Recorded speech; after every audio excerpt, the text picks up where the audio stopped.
These Riddlers, whack. These Titans, whack. Modern just got a whole lot funnier with the way Houston went, so let's dive in right now. The Star City Games Regional Invitational in Houston, Texas just wrapped up on Sunday evening, and while I could spend this entire video gushing about how my friend Vinny Fino won the entire tournament with the innovative Jeskai Blink list, congrats to Vinny, there's a ton of other things to talk about, whether it's the Jeskai Blink list itself, or just how much Amulet Titan was actually in the room, or how many robots Izzet Affinity can actually make on a single board. There is plenty to cover from this most recent Modern Regional Championship. So, as most of these videos go, we're going to start the recap with the overall metagame breakdown and taking a look at every single deck archetype that was in the room before we narrow it down a little bit more to those that made the most popular decks in the room and break those down by popularity tier to easily compare them against one another. After that, we're going to take a step back from the popular decks and look at the ones that wind up winning the most, regardless of how many copies of the decks are in the room, by taking a look at the top 10 win rate decks at the RC. Then we're going to move on over to the top 11 presence decks, because 2 of them tied in presence, spoiler alert, you'll see that in a second, and we're going to look at the head-to-head matchup matrix between these top decks so you know how they are positioned going into your local events or even the next regional championship that is going to be happening in Vegas in like a month's amount of time. Now, before we jump into all of the data, I do kind of want to source where that data is coming from. We are, as always, using the Melee platform's tournament results for the regional championship, which has 1,045 registered players with, thankfully, 1,045 registered decks. Now, I haven't really done any sort of tweaking to the different archetype names or anything besides correcting one specific typo for a mono green Rude Scale to mono green Brood Scale list, but I have kept all of the deck archetype names that SCG has used so I could try to put this video out a little bit faster while I have a bunch of other things on my plate right now. In addition to that, I am covering every single round of the event through to the finals just to get a lot more data, and since I did this on Sunday evening and the results were actually all up to date, I was able to just copy and paste the stuff into my calculators really quick, and it was able to calculate all the way through to the end of the finals this time around. As always, we are not going to be counting buys, however, we are counting ties, and you will see all of the breakdown of these statistics coming up in just a little bit. So now we got all of the hubbub out of the way for the data, let's get on to looking at how the RC shook out. What has become Modern's calling card is the amount of different decks that people like to bring to events, including 85 unique deck archetypes that were here at Houston for the RC. Now, of all of those,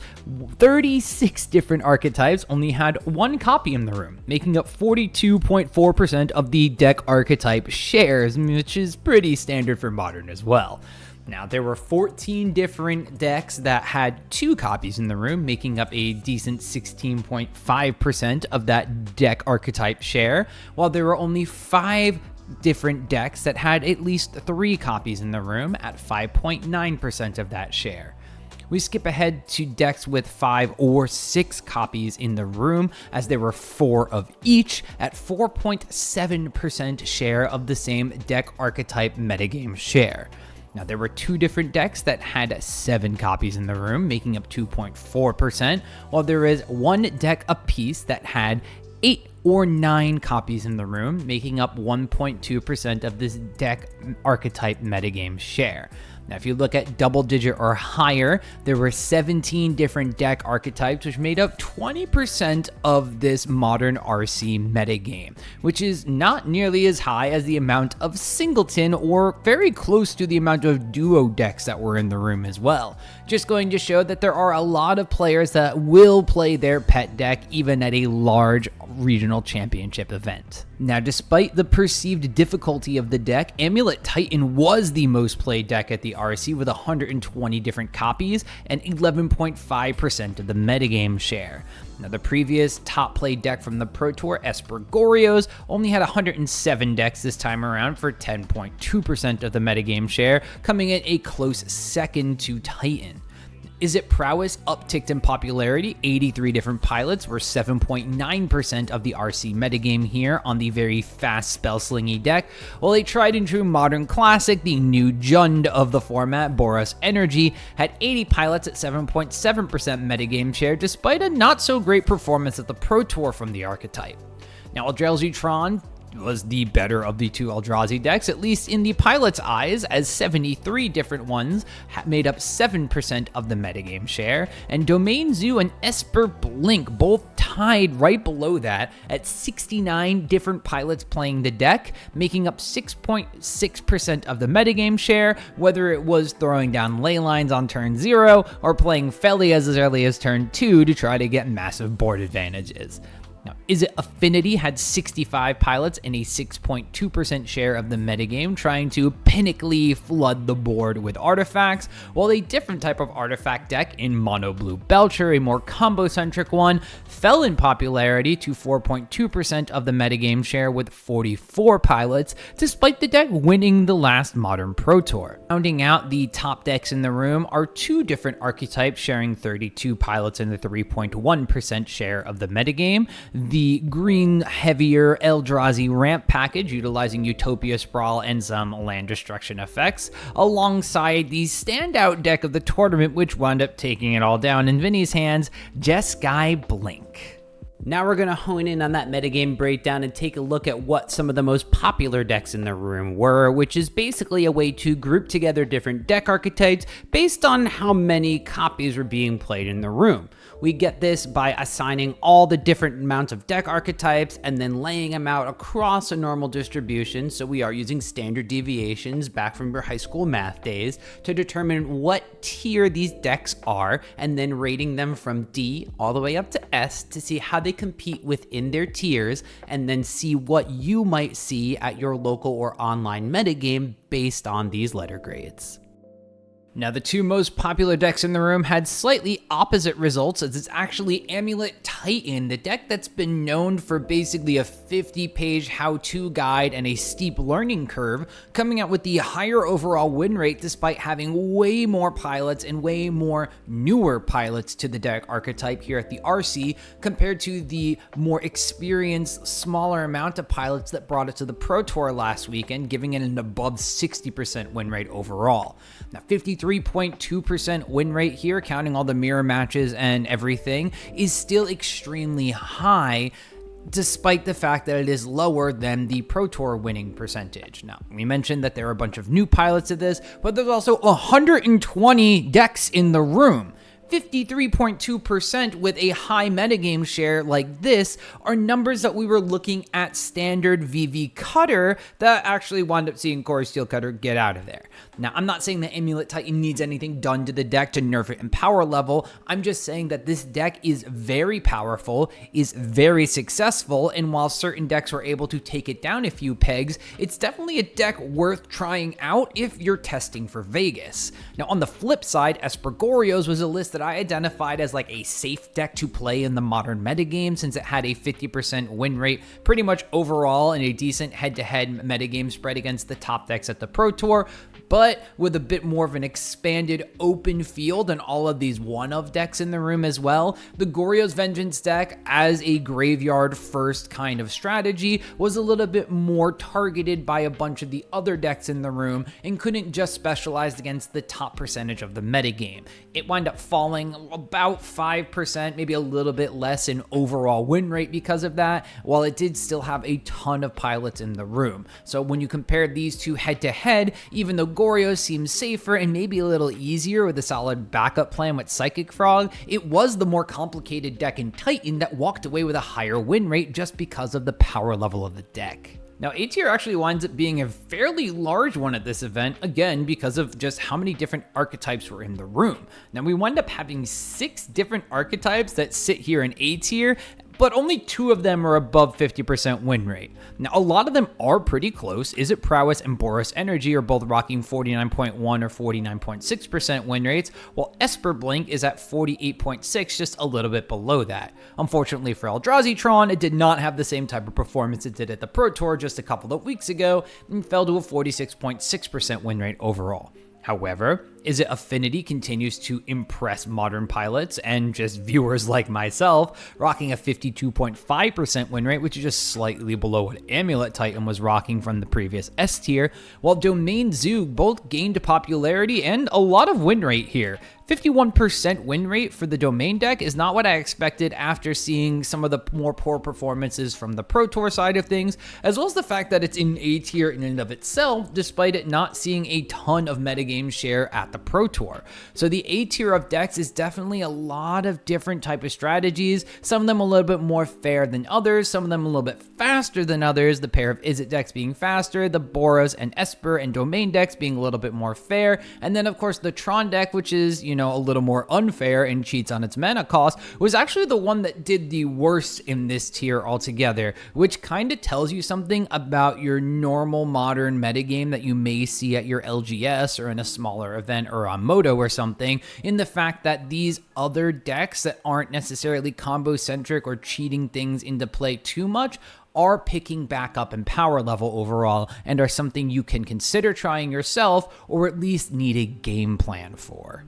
B tier is for Belcher. Belcher is the only deck that falls into B tier just because of the way that math works out for this event. However, Belcher was the worst performing of all of these tiered decks at 42.7% win rate overall, despite being the deck that did wind up winning the previous Pro Tour. Now, Belcher had its own issues, rocking a sub 50% win rate at the Pro Tour previously, but it has fallen even further just because it had such a huge target on its head. The Pro Tour pilots were also some of the best in the world, and in a more open field of the RC pilots, 44 of them were not able to replicate the same exact results that happened to have the Belcher deck win the last event, and unfortunately suffered the consequences that other decks preparing and gunning for it, expecting some number of pilots to play it. So while the Belcher deck is falling in popularity and is falling in win rate, we will take a look at head-to-head matchups later on in this video in order just to see if the Belcher deck is worth still trying to play,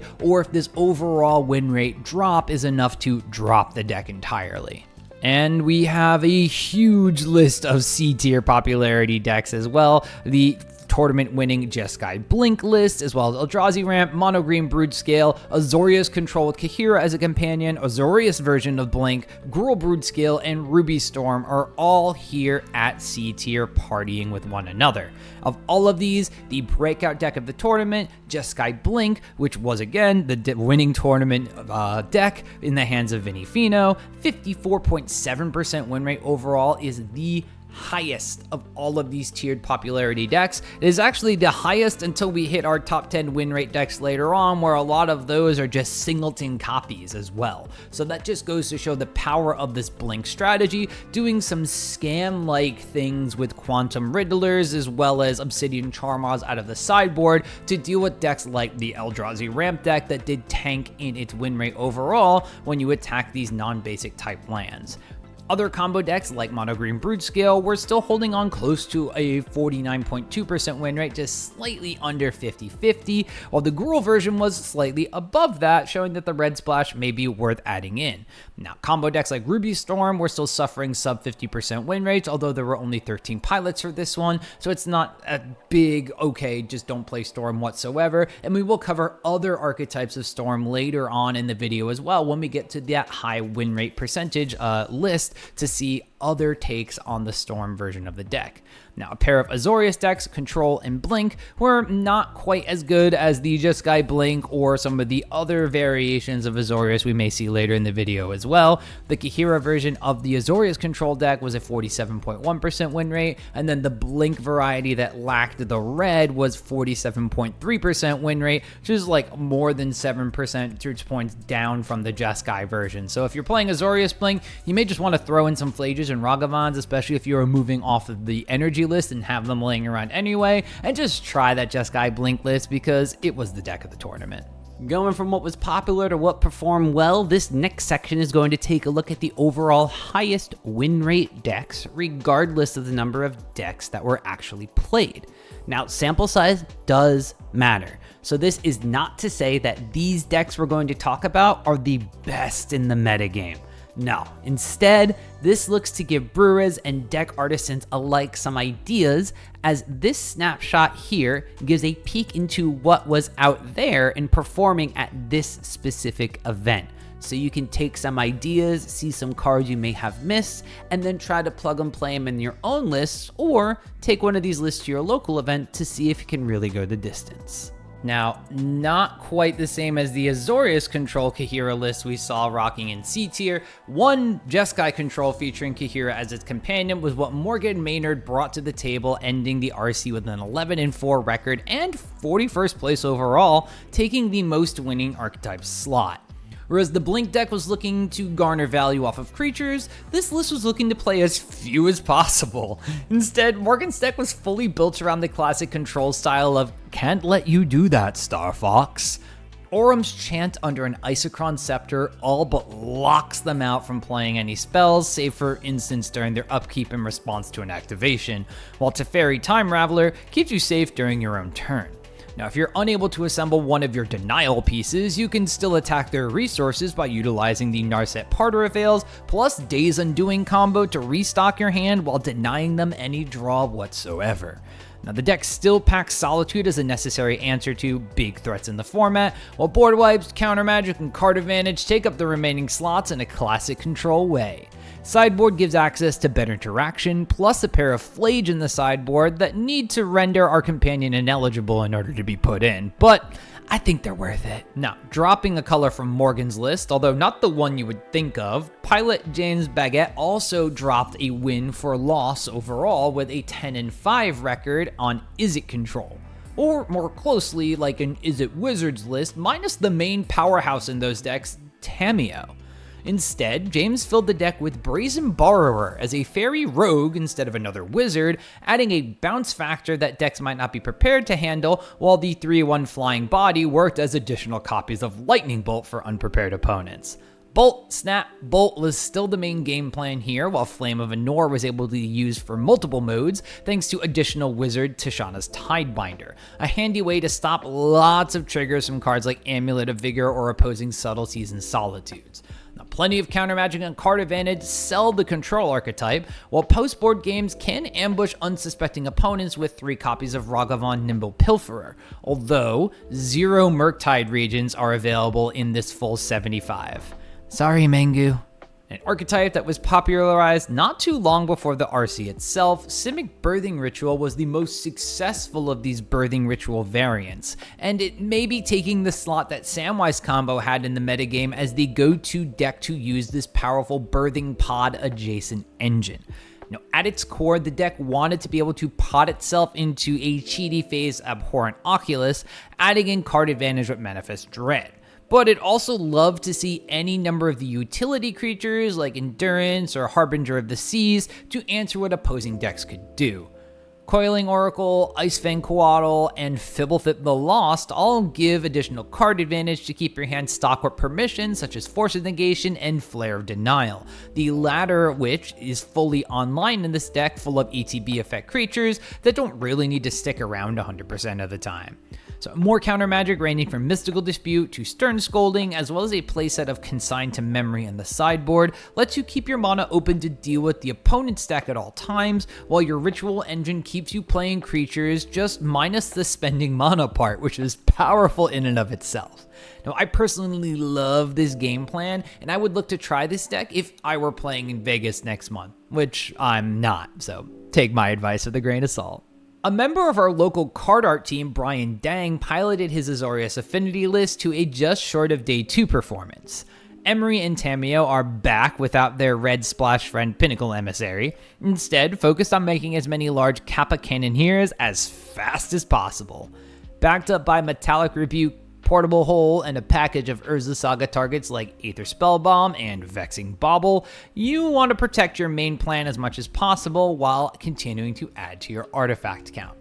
However, if you ask B-Dang about the deck like I did, he says, and I quote, "My deck was so ass. I died at 2-4 and kept playing for the love of the game to hit 5-4. So maybe not the most ringing endorsement over the Izzet or even maybe a Jeskai splash archetype. In fact, Brian snuck 2 copies of Pyroclasm as well as 2 copies of Wear Tear in the sideboard, so he might be dreaming of the 3-color deck in the future as well.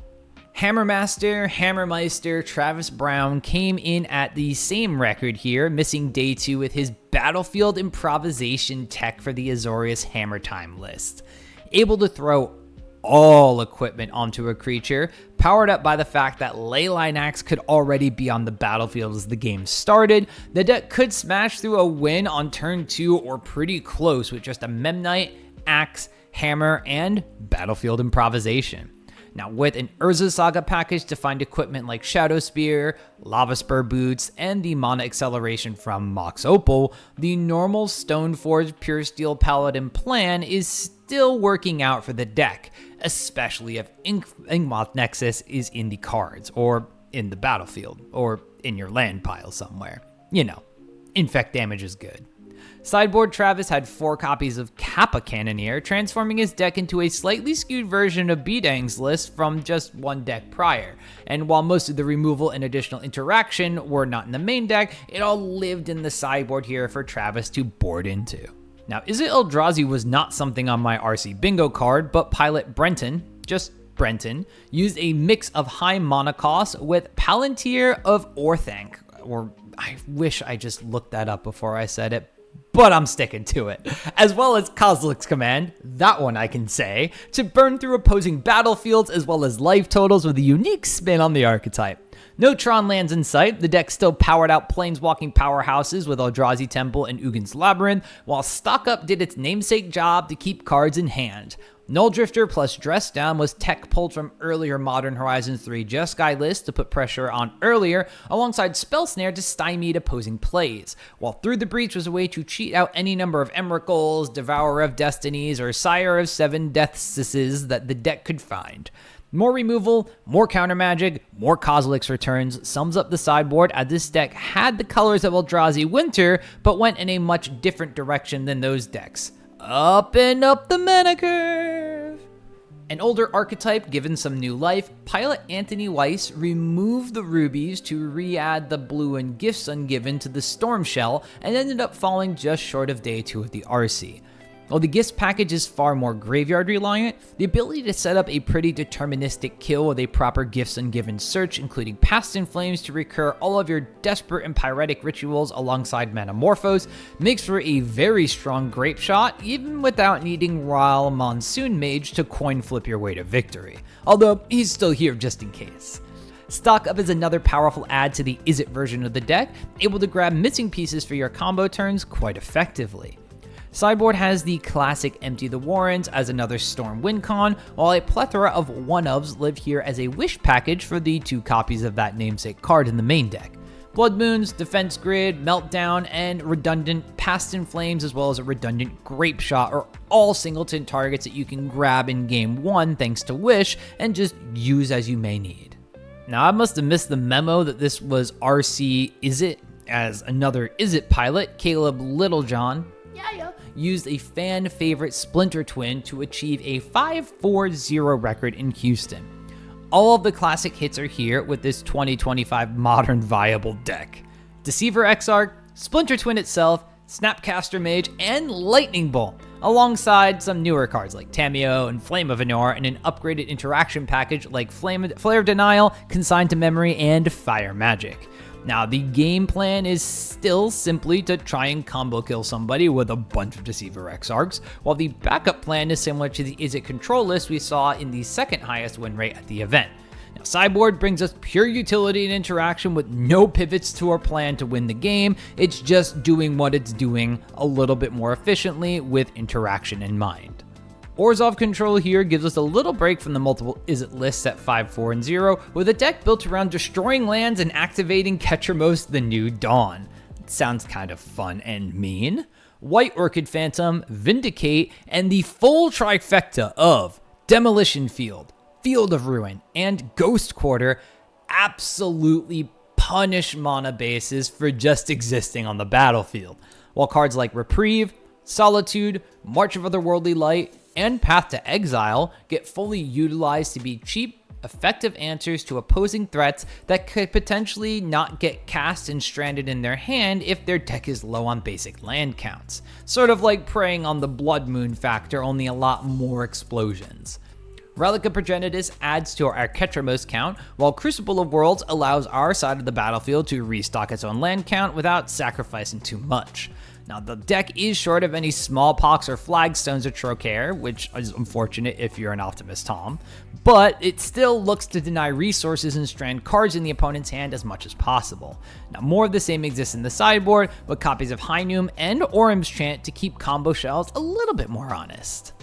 Lastly, we have a 4-color Goryo's deck that's playing its own tune in a very unique way. Although the deck has the Psychic Frog backup plan to discard cards as well as provide a very strong angle of attack in and of itself, the deck is entirely devoid of classic hits like Gristlebrand, in favor of a more modern spin with Ulamog the Defiler and Quantum Riddler alongside Atraxa in this list. The deck also jams Ketramos alongside Jace Vryn's Prodigy as a blast from the past to see in modern day Modern. Well, I guess we did just see Splinter Twins, so maybe this makes more sense. Post sideboard, this deck gets a little more control-y, with board wipes, Teferis, and 3 of the 4 consigned to memories in the 75 living in the sideboard. Now, Pilot Vincent Tejada had an interesting spin on the archetype, but I'm not sure this version is better than the stock Esper list that we saw at the top of the Presence leaderboard. So those were the decks that did the most winning, but let's pivot back to the most present decks and see how they did when put head-to-head against one another. Like winning, but in a different metric. Now, I like to take a look at this specific matchup matrix because it gives us insight into what you should expect to play against if you decide to try one of the top decks, and how it should stack up against your own RCQ, Magic the Gathering, online league, metagame, or any other sort of event you're going to go to in just a short amount of time after this video. Again, keep in mind sample size of these matchups, as not every deck played as many games against all the others. Now, despite what we mentioned about the spread of Pilot skill levels, Titan beat up most of the top 11 Presence decks just based on its speed and resilience in and of itself. Only one deck had a losing matchup for Titan in the top 11 of these Presence decks, which was Belcher, which was equally as combo-centric of a deck and also saw way less play and was way beat up by the rest of the field at the event. So the chances that you see more Belcher decks, well, I guess it's only parallel to the amount of Titan decks you saw. So if Titan is the most played deck, maybe you see more Belcher, but Belcher's already getting beat up by everything else, and maybe people get scared off of Belcher. But regardless of that, all the other decks were pretty bad into Titan. Esper Blink was the next closest head-to-head against Titan, but it was still 50-50 across 70 matches played, which just goes to show that it's really just a coin flip, and Titan is okay with that. It coin flips fairly well. Now, Titan is looking really strong going into the next regional championship, but we'll have to keep our eyes out on the field of decks that can target it while not being as punished, just due to the diverse metagame overall in Modern, and knowing that Titan does have some glaring weaknesses if you're able to stop a couple combo things, slow down its mana base, or get rid of its untapping abilities. Now, Titan had mostly high win rates against the most played decks, but as you can see from the fact that it didn't have a high 60-something% win rate like it did previously at the Pro Tour, it fell in its overall win rate compared to said Pro Tour now that it had more pilots playing it and more eyes targeting it. Also, it signals that Titan just had some unlucky games against the field of smaller represented decks, one of which being the Simic Birthing Ritual deck that we talked about in the high win rate percentage. A lot of that was because it has a good head-to-head matchup against Titan. However, a 54.2% non-mirror win rate is very similar to, like I said before, the standard VV Cutter deck's win rate. So this is still insanely good for a deck like this. Now, learning Titan for future events, solid idea. But you do have to keep in mind, it's definitely going to have a target on its back after such a great weekend. One of the more popular decks from the Pro Tour, it was still popular here at the Regional Championship, although Esper Goryos did not stack up as well into the top decks that were played in Houston. Now, the deck had a fairly close win rate against a lot of the decks, but no extremely high win rates besides its Izzet Prowess matchup where the Goryo's deck was at a 57.1% win rate. Now, on the flip side, though, it did have extremely low win rates, like versus Tron, and especially against the Izzet Affinity list, where it had a 28.6% win rate there. So good into one Izzet and bad into the other Izzet, depending on what you expect to see from the metagame. Choose your Goryo's list wisely, depending on the Izzet list you're going to run into. But Goryo's did probably have a target on its head as a popular deck that had a 50% win rate at the Pro Tour. Plus, it was a combo deck with a very strong plan B, so a lot of pilots that may not have been super familiar with the format or super confident in playing a different type of combo shell may have gravitated towards Esper Goryos as that safe option, which is actually something I think I recommended in my last video on the Pro Tour recap as well. So blame me if you lost because you're playing Goryos. However, the 45.5% win rate shows that the deck isn't as prepared for an open metagame compared to the more closed and tight-knit one that the Pro Tour was, and can potentially be picked off by some of these more rogue decks in the format that people really like to brew. The deck that was built to go fast and potentially race a lot of the combo decks, Izzet Prowess kind of fell short against some of the best decks in the room.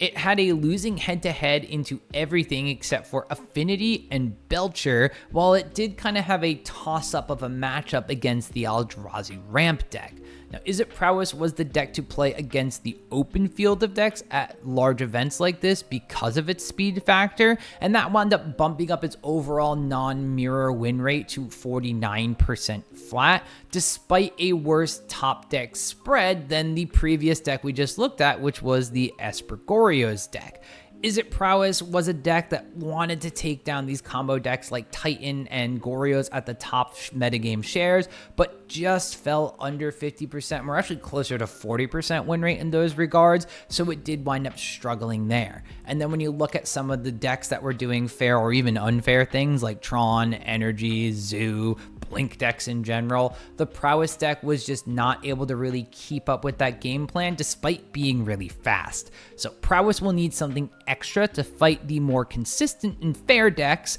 but also not lose speed it has against the field if it wants to keep up an overall win rate into an open, big RC metagame like what might pop up in Vegas. Boros Energy had a bit of a resurgence after a not-so-great Pro Tour, sticking the Jund moniker back to its name, as a just under 50% win rate performance meant it was still technically below average performance, even though it was pretty darn close. Now, tweaks in the deck did have it find success versus Goryos, while Tron, Prowess, Blink, and Eldrazi Ramp were still pretty favorable for the deck. Now, pilots could not find the special sauce to be more consistent versus some of the combo decks, such as Amulet Titan and Belcher specifically, with sub 50% win rates, and Belcher being the lowest of all of these. And although the Energy deck did shore up some of its matchups coming into the RC, it was sub 50%,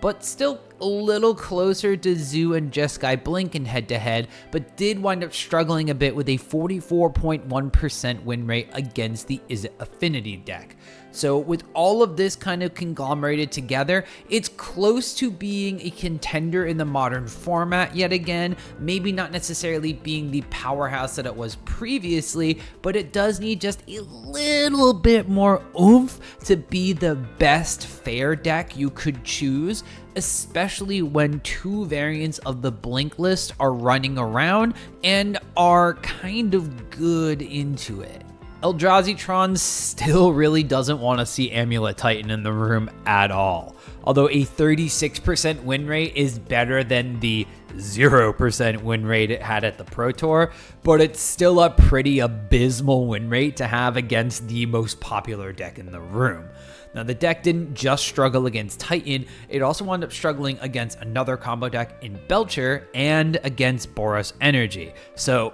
Tron is thankful that Belcher is on the decline, but Energy's looking like it might be re-entering that top of the metagame discussion as far as popularity goes. And honestly,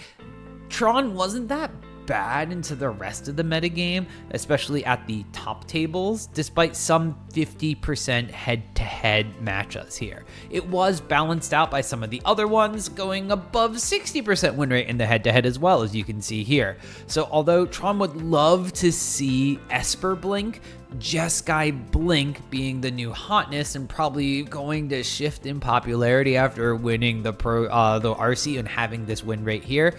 Jeskai's going to be an issue. So would love to also see more Prowess, but the other Izzet deck in the room, Affinity, is an issue. So Tron could potentially have one blink or one good Izzet matchup, but the other one is going to be awful. So it's a little bit of a coin flip, and if you're going to wind up having both of them in the top presence decks, you really kind of have to judge which one is going to be more popular than the other if you want to take Tron into an event. Now, overall, the cards just didn't fall in Tron's favor in the total metagame picture either. It had a 46.4% non-mirror match win rate against all of the decks in the room, so Tron may want to wait for a slight metagame shift or may need to use a little bit of different tech in order to beat the current diverse metagame if the deck has the tools to even pivot to right now. Honestly, Domain Zoo was looking pretty good at this event. It had an above 50% win rate overall, which was close to or above 50% in a lot of their head-to-head matches as well, besides Amulet, which is at 43.6%. But the blink decks are going to be a glaring issue for Domain Zoo. Now, if Esper was the only flavor of blink deck, you could maybe get away with a slightly unfavorable matchup. Domain was 42.9% win rate in this head-to-head right here. But the Jeskai blink list, which is going to pick up in popularity, especially for Vegas, 27.8% win rate for Domain. That is pretty bad. So Zoo would be good into a field this open, but if the blink decks get way more popular, this win rate is going to go into the toilet. If Eldrazi Tron maybe shifts towards Eldrazi Ramp as well, that might not be great for Domain Zoo either. So would Zoo be a good deck to bring to a large event with unknown decks? Yeah, I actually think it fares fairly well into kind of the quote-unquote field of decks overall. I mean, after all, the Zoo deck as a whole had a 51.1% non-mirror match win rate. But if you're going into a small event with a known metagame or like a specific top of the table type metagame, I don't think you're going to want to take Zoo into it unless you know it's going to be heavy on the more fair decks or Belcher is going to be the combo deck of choice. The most played of the Blink variants, but not the most successful, Esper Blink had a sub 50% win rate against basically the metagame as a whole when you're looking at just its overall win rate. Now, it did have a decent head-to-head spread against some of the top decks at the event, especially the fact that it went 50-50 against the most played deck and one of the most successful decks in the room, Amulet Titan. Now, it also wound up beating up on the other of the three top decks in the room in Esper Goryos and Izzet Prowess. So just looking at the top three metagame decks in the room right now, Esper Blink would have been a pretty good deck to play at this specific event, but I don't know if that means it's going to be as good going forward. Even against decks like Energy, it dips a bit, and then against Tron and Affinity, you're gonna wind up having a little bit of a lower win rate in the head-to-head matches there for the Esper Blink deck as well. And then if you start looking at the head-to-head Blink battle against its sibling deck, Jeskai Blink, it just loses straight up in that head-to-head matchup. It's a overall a 36.8% win rate for the Esper version of the Blink deck, which just may go to show that Jeskai is the better shell for the Blink package overall at this moment in time. Going forward, we'll have to see, does Esper respond to the shifts in the metagame? If Jeskai gets more popular, obviously Esper will have a hard time playing against it. But if we can figure out a little bit later on in this video what Jeskai Blink is weak to, if Esper Blink is good against it, maybe you can metagame the metagame with this version of the deck. Speed and power. Izzet Affinity was good enough to smash decks like Goryo's or Belcher, but it fell short versus Amulet Titan, as its worst matchup in the top presence decks was a 37.6% win rate, which kind of makes it hard to justify bringing it if Titan is going to be the most played deck in the room. However, the deck was good into most other decks besides the Eldrazi ramp and the other Izzet deck, which was Prowess, as Affinity doesn't really have the same number of slots for interaction or specifically removal as some of the fair decks do when its main plan doesn't instantly kill all the time, much like a combo deck can. Now, while it can put games completely out of reach with like a turn 1, even sometimes Kappa Cannoneer, it's not going to have the game-ending power of you immediately die, like a Titan deck is going to be able to do. So you put a very large threat on the battlefield, and if it somehow gets answered, you're gonna struggle. Or if they put up enough resistance to your early game threat, you could potentially struggle. Thankfully, Kappa Cannoneer can become unblockable fairly easily. Now, it had a very good spread against the general metagame as a whole, with a 52.9% non-mirror win rate, which is extremely high, especially for a deck with 65 copies in the room, even if this isn't like Amulet Titan quite levels of win rate. It's fairly close. I mean, it's only a couple percentage points off. So future events may end up being hit by some incidental hate on this deck. Obviously, Amulet Titan has Amulet, as well as other decks having powerful artifacts in the metagame right now, so the Izzet Affinity deck may get some splash damage there. However, at this moment in time, I can very confidently say this is the best Mox Opal deck in Modern. Mono Blue Belcher won the Pro Tour, but it wasn't great overall, so seeing less play at the RC, for a good reason, as a 42.4% non-mirror win rate is the lowest of the top presence decks, is not to be completely unexpected. Now, Belcher had really bad head-to-heads in both of the Izzet decks, which were built to be a little bit faster, and it doesn't have the same tools to deal with them as a multicolor deck with access to like the Mardu color wedge of interaction and removal spells. Now, it was relying very heavy on numbers of Titan, Goryos, and energy to kind of bolster its win rate, which did wind up happening at this specific event. So if you are just looking like straight at the top of the tables, then you know the Belcher deck doesn't look too bad, except for the fact that Prowess was more popular than Energy, which really bit into its win rate overall. The Belcher deck has also been pretty consistently good into versions of Eldrazi Tron, although that has fallen off a little bit more, and after this event we'll probably see a little less play as well, just considering the win rate keeps going down for that deck as well. So it's not enough good matchups to outweigh the bad, specifically in these top presence kind of areas here, and it also lost a bit of its percentage points versus the field in general, which is why its overall win rate has tanked so far from the Pro Tour. It's like close to 5 full percentage points down from the 47 point something percent win rate it had there. So Belcher may be the worst of the two quote-unquote Goldfish combo decks in the format, which are it and Titan, but it is the one deck that can beat Titan if you expect a lot of it, especially looking at this head-to-head specifically.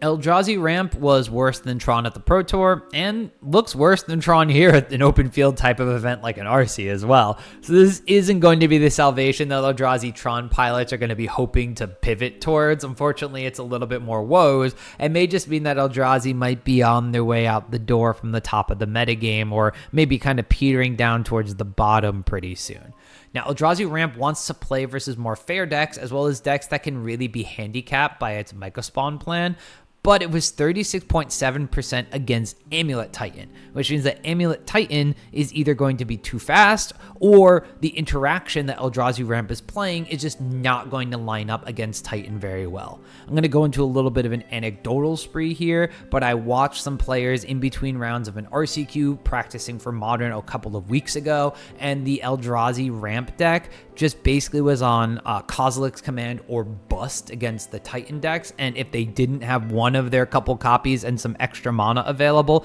the Titan deck just basically got to Goldfish them to death, even if they had blown up one of their lands. Now, Goryos Tron, Affinity, and Belcher need a critical mass of cards and mana to cast them, which is why I think the ramp deck here is a little bit better in their head-to-heads. You can hit them with a Myca Spawn to slow them down early, and you go completely over the top of them with your giant Eldrazi threats that you put out way ahead of schedule. So it was slightly losing matchup to the Jeskai Blink list as well, which is going to be the new hotness that everybody's going to want to try out in the next couple of days. But single digit head-to-head is a small sample size, so I don't entirely know if you can say that Eldrazi ramp is going to be favorable into that match or not. So this deck would definitely love if Zoo and Affinity picked up in play though. So if you think that that's going to wind up happening because of the higher overall win rates in an open deck list tournament, then maybe there is a little bit of hope for the Eldrazi ramp deck. Vinny Fino's tournament winning deck archetype, Jeskai Blink. It was the best performing deck out of all of these top presence decks as well.